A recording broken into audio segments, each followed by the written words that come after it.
పృథ్వీ అలా mic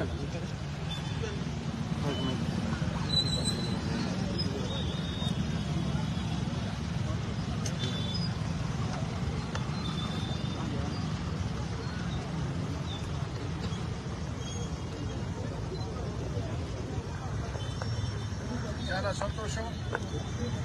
Nellore rural నియోజకవర్గంలో అభివృద్ధి పనుల జాతరలో భాగంగా వాడవాడల రోడ్లు, కాలువలు, మంచినీటి పైప్ లైన్లు, ఏదైతే కరెంటు సౌకర్యాలు అవన్నీ కూడా యుద్ధ ప్రాతిపదికన అనేక ప్రాంతాల్లో కూడా వేగవంతంగా జరుగుతుంది.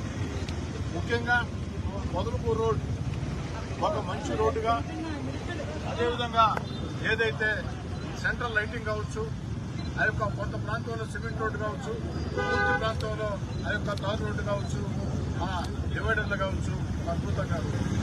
అదేవిధంగా ఈరోజు వేదాయపాలెం నల్లపురెడ్డి శ్రీనివాసరెడ్డి గారి విగ్రహం వద్ద నుంచి డైకస్ రోడ్డు వరకు ఏదైతే ఉందో గాంధీనగర్ మెయిన్ రోడ్, ఈ యొక్క గాంధీనగర్ మెయిన్ రోడ్డుకి మహర్దశ రాబోతుంది. ఈ గాంధీనగర్ ఆ యొక్క మెయిన్ రోడ్డుకు సంబంధించి 2,70,00,000 అక్షరాల 2,70,00,000 రూపాయలు, 1,99,00,000 రూపాయలతో రెండు పక్కల బీటీ రోడ్డు, సింగిల్ డివైడరు, అదేవిధంగా మరో 71,00,000 రూపాయల వ్యయంతో సెంట్రల్ లైటింగ్. ఒక్క మాటలో చెప్పాలంటే గాంధీ